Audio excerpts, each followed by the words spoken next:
क्योंकि फिर आपको झटके लगने लग जाएंगे। संत दुखाए मैं दुखी, मेरा आपा भी दुख होए। परमात्मा कहते हैं मेरे कबीर कहे मेरे भक्त को दुख ना दियो कोई, मेरा भक्त दुखाए मैं दुखी, मेरा आपा भी दुख होई। तो हम आज उसी स्थिति में आ चुके हैं। हम बुराई करते आगा पीछा नहीं देखते, हम उसके पाप की तरफ कभी नहीं देखते, इसका परिणाम नहीं देखते। इस तत्व ज्ञान से हमें परिणाम नजर आएगा, स्पष्ट नजर आएगा, हम दूर हो जाएंगे। अब जैसे हमें पता चला है कि ये क्यों हम दुखी हुए, हमारे ऊपर ये कहर क्यों टूटे, किसी के कोड लग रहा है, किसी की कैंसर होगी, कोई अंधा हो गया, किसी का हाथ कट गया, किसी का बेटा मर गया, किसी को बहुत ज्यादा जबरदस्त हानि होगी, वित्तीय हानि होगी, किसी की भैंस मर गई, किसी के बिजनेस में घाटा हो गया। तो फिर आपके तत्व ज्ञान से पता चलेगा कि मेरे ही पाप कर्मों का, दुष्कर्मों का परिणाम है ये। अब वो जो धन 2 नंबर का जोड़ा था गलत काम करके, बुराई करके, वो पाप तो आपके पास जो के तो जमा है, लेकिन वो धन नहीं रहा। या तो कोई पुत्र बीमार हो गया, या कोई भैंस मर गई, कोई संपत्ति हानि होगी, किसी ने 10-20 लाख रुपये ले लिए, दिए नहीं, मुकदमे चले।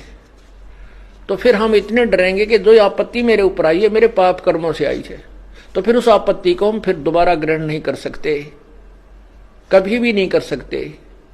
और फिर परमात्मा हमें पग पग पर साथ देगा, हमारा सहयोग देगा, शुभ कर्मों का फल मिलने लग जाएगा, और फिर हम किसी का कभी बुरा नहीं कर सकते।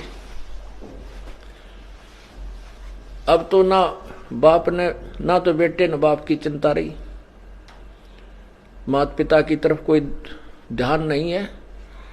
वहां ये दास जेल में था, वहां एक तो एक नया कुबाड़ी, वहां देखे कुबाड़िया कुकर्मी लोग, अच्छे भी फंस रहे थे, न तो गलती जिनकी कोई त्रुटि नहीं वैसे वो भी थे, कुछ निर्दोष भी फंसा रखे थे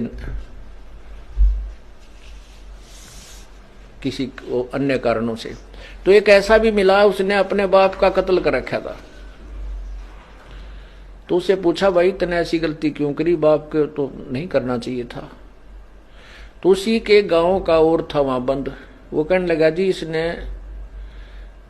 इसके पिताजी की पेंशन आवती, ये 2 भाई हैं, तो इन्होंने इसका बाटा माँ आगी और बड्डे का बाटा बाबू पिताजी आगे, इन माँ बाबुओं को बांट लिया नारा नारा।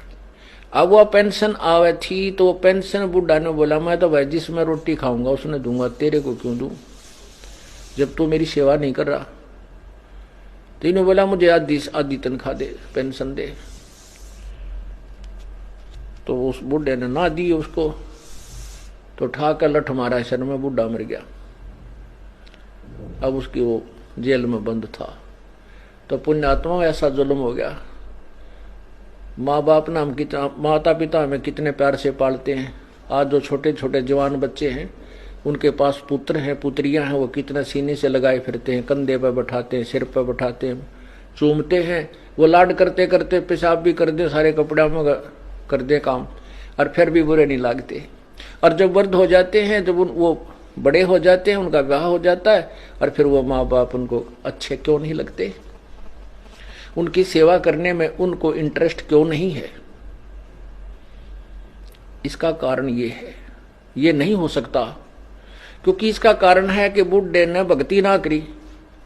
उस जब वो युवा था उन बालका के लालन पालन में उनको सेठ बनाने में लगा रहा, भक्ति करी नहीं। और भक्तिहीन प्राणी का कितना ठिकाना नहीं। यदि हम पहले से परमात्मा का नाम लेंगे, भक्ति करेंगे, तो परमात्मा ऐसी व्यवस्था कर देगा, उन बच्चों के दिल में ऐसी दया भर देगा, माता पिता ने हाथों पर रखेंगे। और माता पिता इसे योग्य होंगे नहीं कि वो उनको दुख दें, क्योंकि उनकी भक्ति से वो स्वस्थ भी रहेंगे, उनका शरीर भी तगड़ा रहेगा। और जो 10,000 के रुपए में बीमारी कटनी हो, मानो 500 रुपये में ठीक हो जाएगा। तो ऐसे फिर वो भक्ति से ही सेवा बना है। एक आदमी तो ऐसा है, वो अच्छा भी ना लगता, हमने खड़ा होगी तो मान ले जैसे अरे कैसा हो जाओ, इस तो बात तय करें जावा, बड़ा अच्छा आदमी, क्योंकि उसके पिछले पुण्य है, वो संस्कार, वो भक्ति के गुण उसके अंदर विद्यमान है। तो ऐसे ही अब हम भक्ति संस्कार बनावांगे तो बचपन बुढ़ापे में हमारी आप सेवा परमात्मा ऐसी व्यवस्था कर देगा, हम सोच भी नहीं सकते। ना हम बच्चन बुरे लागा, ना बच्चे हमारी सेवा से उकताएंगे, कभी नहीं उकताएंगे, दूनी इंटरेस्ट बढ़ेगा। अब देखो पुण्यात्माओं, इस दास के 4 संतान, 2 लड़के 2 लड़की थी। यदि ये दास उन्हीं में उलझ पुलझ रह जाता, अब मुझे पता हुआ मेरी कितनी की खातिरदारी करें, खूब पता है मुझे वह क्या नेचर है उनका, कैसा उनका स्वभाव और क्या करते। अब परमात्मा के चरणों में आया हूं, मेरे लाखों चेले बेटा बेटी हो गए। अब एक को कहता हूं भाई जल लाना, 10 खड़े हो जाते हैं। ये क्या कारण है? क्योंकि मैंने परमात्मा की भक्ति का रटना लाई, और उस भक्ति की शक्ति से इन बच्चों में इतनी श्रद्धा बन गई, जन हाथों पर रखूं अपने गुरुदेव को, अपने पिता को। परमात्मा कहते हैं कुल खोए कुल होत है, कुल राखें कुल जा, राम निकल कुल भेंट ले, सब कुल रहा समाए। यदि हम इस कुल को बचाने में लगे रहेंगे, कुल तो नष्ट होगा, हम भी मरेंगे, बेटे भी मरेंगे, पोते भी मरेंगे, सभी ने एक दिन जाना है, ये तो रहना नहीं। 1 लख पूत 1.25 लाख नाती, उस रावण कह दी वन बाती। और यदि हम इस कुल को भूल कर, और राम निकुल कुल, ये राम का कुल है, ये भगवान कुल है, भगवान का खानदान है, यानी सत्संग में आ जाना। अब आप बहन भाई हो, एक गुरु के शिष्य हो, और ये दास आपका पिता, आप हमारे बच्चे हो गए, तो ये हमारा कुल बन गया। कहते इस राम निकल कुल भेंट ले, सब कुल रहा समाए, बेटा भी बेटी भी माई भी भाई भी सारे हो गए इसमें। तो ऐसे हमारे फिर आगे चल के आने वाले समय में इतनी जो ना सेवा आपकी बनेगी, क्योंकि आपके बच्चे भी भक्ति करेंगे, वो भी भगवान से डरेंगे, आपको इतना भी दुख देना नहीं चाहेंगे कदे मुझे पाप ना लाग जाए, माँ की आत्मा दुखा दी जाए तो, कदे पिता की आत्मा ना दुख जा, क्योंकि फिर आपको झटके लगने लग जाएंगे। संत दुखाए मैं दुखी, मेरा आपा भी दुख होए। परमात्मा कहते हैं मेरे कबीर कहे मेरे भगत को दुख ना दियो कोई, मेरा भक्त दुखाए मैं दुखी, मेरा आपा भी दुख होई। तो इस तरह फिर हमें झटके लगने लग जाएंगे, परमात्मा सतर्क करेगा, गलती मत करवाई। हमें जैसे हम मान लिया हमने किसी को दुख दिया, फिर हमारे को कोई हानि हुई तो विचार करेंगे लेट के, आगे वो गलती नहीं करेंगे। तो ऐसे समाज भी सुधरेगा और ये अपराध भी समाप्त हो जाएंगे। तो इसी रास्ते से हम मानवता का उत्थान कर सकते हैं और कोई तरीका नहीं है। आप देख रहे हो अब 57 साल का तो ये दास हो लिया, 58 में हम चल रहा है, और 10 वर्ष का समझन लग गया था ये MLA MP के ऊपर बने हैं, मंत्री मुख्यमंत्री कैसे बनते हैं। आप देखते हो बहुत बढ़िया छांट छूट का कोई मंत्री कोई पार्टी चुनती है जनता, और 5 साल में फ्यूज हो लेते हैं, वह 5 साल में उन्हें रिजेक्ट कर देती है कि ना ये करने के नहीं, फिर नए तैयार करते हैं शायद ये कुछ ठीक पाएंगे, 5 साल में उन्हें रिजेक्ट कर देते कि ना ये भी कोई ना ठीक। क्योंकि जब तक हम राम नाम से डरने वाले अपने नेता नहीं चुनेंगे तब तक कोई भी सुधार नहीं हो सकता।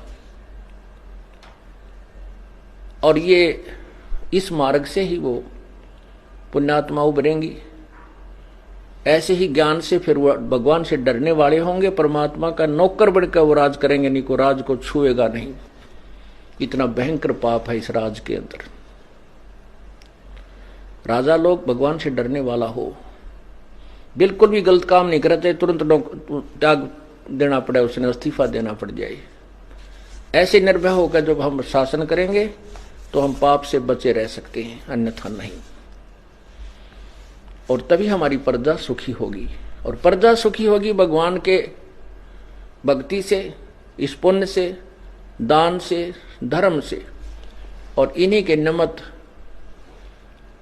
परमात्मा की कृपा से प्रभु समय पर वर्षा करेगा, हर तरह की सुविधा देगा। अब ये सत्संग जो ये जो कार्यक्रम चल रहा है भक्ति का, ये शास्त्र अनुकूल है, और ये दास 2 वर्ष बंद रहेगा लगभग 21 महीने, तो कोई वर्षा विशेष नहीं की प्रभु ने। दास अभिमान नहीं करता, विधान बताऊं हूं भगवान का। और जब से ये पुनः शुरू हुए हैं, मैं इस दास ने कह दिया था जब जमानत होने से 1-2 महीने पहले भी, वहां आश्रम अपना बरवाला मिल गया है और पाठ प्रारंभ कर दो। तो उसके बाद ये दास 30 अप्रैल को आया था। उसके बाद पूरा जेठ, जून, जुलाई, अप्रैल, मई, जून, जुलाई परमात्मा ने इतनी प्यारी बारिश करी। कहते हैं ट्यूबलों के पानी भी 10-10, 20-20 फुट नीचे चले गए थे। हाहाकार मच गई थी। समाचार पत्रों में भी आने लगे थे कि भारत के अंदर केवल 7 दिन का अन्न है अगर अकाल गिर गया तो। अब परमात्मा ने, अब जैसे आपने गीता जी अध्याय नंबर 3 के मंत्र नंबर 10 से 15 में सुना है कि जो शास्त्र अनुसार जो यज्ञ की जाते हैं तो यज्ञ से ही वर्षा होती है। जैसे कहते हैं सभी प्राणी अन्न से उत्पन्न होते हैं, अन्न वर्षा से उत्पन्न होता है, वर्षा यज्ञ से होती है, यज्ञ शुभ कर्मों से होते हैं। और शुभ कर्म इस काल के लोक में आए तो हमने ये कर्म करने पड़ेंगे। ये काल ब्रह्म से हमारे को ये कर्म लगे। और ब्रह्म की उत्पत्ति हुई अक्षर पुरुष से, उस अविनाशी परमात्मा से। और वो अविनाशी परमात्मा ही सभी यज्ञों में प्रतिष्ठित है। उसी को इष्ट रूप में पूज्य मानकर जो धार्मिक अनुष्ठान किए जाते हैं उनका प्रतिफल सही मिलता है। जैसे जड़ को सींचने से फलों को, टहनियों को जो फल, टहनियों को फल लगते हैं, तो ऐसे विधि शास्त्र अनुकूल साधना से ही वो हमें लाभ होता है जो धार्मिक क्रियाओं से होता है। तो वो एक इस स्थान के अतिरिक्त कहीं भी धार्मिक क्रिया नहीं हो रही, शास्त्र अनुकूल नहीं है। कर रहे हैं बेचारे उधर से, आपने कल गीता जी में सुना था कि कोई तो ऐसे साधना कर रहा है, कोई ऐसे कर रहा है, और वो सभी इसको मोक्ष मार्ग ही मानकर कर रहे हैं, लेकिन वो शास्त्र विरुद्ध होने से व्यर्थ है।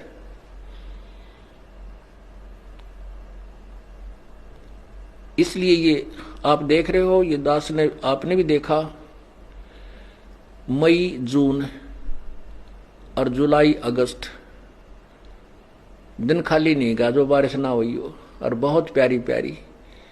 और 2 दिन हो गई, 3 दिन रुक कर फिर बरस गया। परमात्मा ने इतनी अच्छी बारिश की और ना कहीं फ्लड आने दिया। एक बार फ्लड के आसार हो गए थे, फिर परमात्मा की कृपा होगी, वो भी दया कर दी अपने बच्चों पे। अब पुण्यात्माओं ये समस्या आती है कि भी देखो हम तो खरदान कर रहे हैं, लाभ तो सभी को हो रहा है, परमात्मा की सभी संतान है, ये आत्मा उसी प्रभु की है। अब जैसे किसान खेत में बीज बीजता है, फसल बीज रखी है, गेहूं बो दिया, और गेहूं में खरपतवार भी साथ होता है। अब उस पानी डाला जाता है, खाद डाला जाता है, वो एक एक पौधे को नहीं डालता किसान, वो पूरे ही एकड़ में डाल देता है। एकड़ में सिंचाई करता है, किले एकड़ों के एकड़ों में। तो उसमें क्या होता है कि वो साथ में खरपतवार भी उभरता है, वो भी बड़ा होगा, और वो बल्कि उस पौधे गेहूं से भी अच्छा हो जाता है। जैसे आपने देखा होगा गेहूं जैसा ही एक और पौधा होता है गेहूं की फसल में, उसको जई भी बोल देते हैं। तो वो पौधा बिल्कुल मिलता जुलते, उसके पत्ते सेम टू सेम। उसका कब पता लगता है ये खरपतवार है या गेहूं है? जब बाल आवे, जब उस पर फल परिपक्व होता है, उस पर बाली आती है, जब उसको पहचान होती है कि ये गेहूं है और ये खरपतवार है। उसकी बाली में उसके परिणाम मंत्र होता है। अब जैसे परमात्मा सब जगह वर्षा करता है अपने, क्योंकि वहां उसके बच्चे हैं, उसकी आत्माएं हैं। कोई नगर खाली नहीं, आज कोई गांव खाली नहीं, खासकर हिंदुस्तान में तो विशेषकर हरियाणा और पंजाब, राजस्थान, हिमाचल प्रदेश, महाराष्ट्र, आंध्र प्रदेश, बहुत इधर उधर सभी इसके बच्चे जो उपदेशी हो चुके हैं। तो ये परमात्मा, अब जैसे किसान जब देखता है कि गेहूं के अंदर, और वो जो खरपतवार होता है ना, वो गेहूं से भी बढ़िया स्वस्थ पौधा होता है, ऐसे काले पत्ते बहुत सुंदर हरे हरे, और उससे कुछ लंबा भी हो जाता है। और जब उसका फल आता है, जब किसान माथे माथ मारता है, यो खरपतवार है, उसने पकड़ कर चोटी में तो बाहर काट के फेंक देता है। अब उसको आगे चल के जब आज हम भक्ति कर रहे हैं और हमें भी परमात्मा सुविधा दे रहा है, वर्षा कर रहा है, किसान फल फूल रहे हैं, किसान फल फूल रहे हैं, तो सारा समाज ही फल फूल रहा है, सभी को लाभ हो रहा है। फसल जो है ना, हर तरह की हमें वस्तु उपलब्ध हो जाती है। अन्न ही नहीं मिलेगा तो फिर हम यहाँ कार कोठी कति अच्छी नहीं लगेंगी। ना ये हेलीकॉप्टर सुहावेंगे, जरूरत ये ना मिल है। सबसे पहले तो अन्न चाहिए इस प्राणी को, चाहे झोपड़ी में रहना पड़ जाए। तो इसी प्रकार जब आज दूसरे लोग भी इस वर्षा होने से जो नाम नहीं ले रहे, उनके भी ठाठुम ठाठ हो जाएंगे, वो तो है उनके पूर्व जन्म के, और उनके भी कोठीकार हो जाएंगे, और भगत से भी ज्यादा वो फलते फूलते नजर आएंगे। लेकिन भगवान के दरबार में जो परिणाम, वो परमात्मा तो बाल देखेगा, वो परिणाम देखेगा, रिजल्ट देखेगा, वो भक्ति देखेगा। और वो जो खरपतवार हैं, यहाँ से वो बहुत अच्छे दिखे थे, तो उन प्राणियों को तो नरक में डाल देगा और आपको अलग रखेगा। जैसे किसान खरपतवार को अलग पटक देता है और गेहूं को भिन्न कर लेता है, ऐसा फिर आगे चलकर आपको इसका लाभ मिलेगा।